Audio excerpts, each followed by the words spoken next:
Now we're interested in looking for not only HTTP error responses, but also HTTP redirections. And I've opened up tr-malaysianairlines.pcapng again because we know that it has a redirection in there. We can see that the response code in packet number 8 is a 301 moved permanently, which is a redirection. Any responses that begin with the number 3 are going to be a redirection. Any responses that begin with the number 4 or 5 are going to be errors.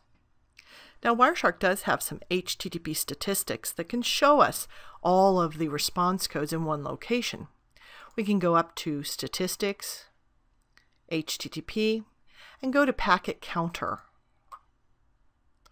Wireshark will prompt us for a filter. So if we're interested in only HTTP responses from a certain server, we can apply a filter. But I don't want to do that. I'll just create the statistic. The window opens up, and I'm interested in the response packets, so I will expand those. In this trace file, we can see that we have 8 redirections, and we have 119 successes. We can expand these to see what kind of a redirection we have. And you can see that responses that start with a 4 or a 5 are going to be errors. So we're going to make 2 filter expression buttons. We'll make one that looks for any HTTP redirections, and then we'll make another one that will look for any HTTP error responses, whether they are client or server error responses.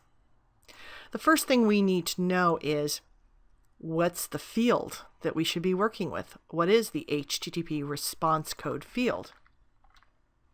So in frame number 8, I just simply collapsed the TCP header, and in the HTTP section, I'm going to expand the very first line where it says HTTP 301 moved permanently.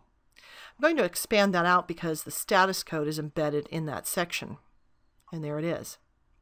The syntax for the HTTP response code field is http.response.code. It's actually called the status code field, but Wireshark calls it the response code field. So we know the syntax of that. We can use the right mouse click method to simply prepare a filter based on the selected value, just simply to have something typed up there for us in the filter area.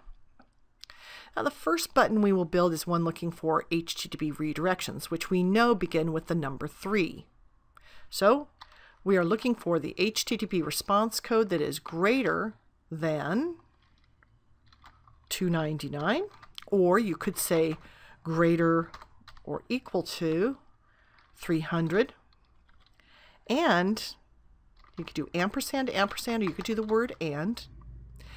The http.response.code field has got to be less than 400, because once we get to the number 400, now we're talking about client errors. So this should only look for redirections, and we know that there are 8 redirections in this trace file. So let's go ahead and apply this. And looking down the status bar, we can see that it found the 8 redirections in the trace file. Since we like this filter, we'll go ahead and click Save, and we will name this filter HTTP Reader. And that's a filter expression button that we've added now over here. Now, without clearing out this filter at all, we can build another filter expression button looking for errors, simply editing this one. We're going to say we're interested in any time the http.response.code field value is greater than or equal to 400. This will catch all the 400 and 500 errors. And now we'll click Save on this line, and we now have an HTTP error button. And we'll click OK. So if we open up a trace file and we want to know, do we have any HTTP redirections? We can click our HTTP Reader button, and there we can see we have our 8 redirections. If we want to know if we have any errors, we can click on HTTP ERRS. Let's make sure that button works properly by opening a trace file that has errors in it. tr-chapelu.pcapng has errors in it.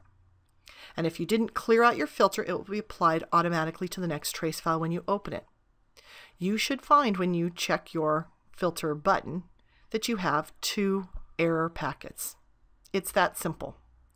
You can see that we use these filter expression buttons a lot in troubleshooting.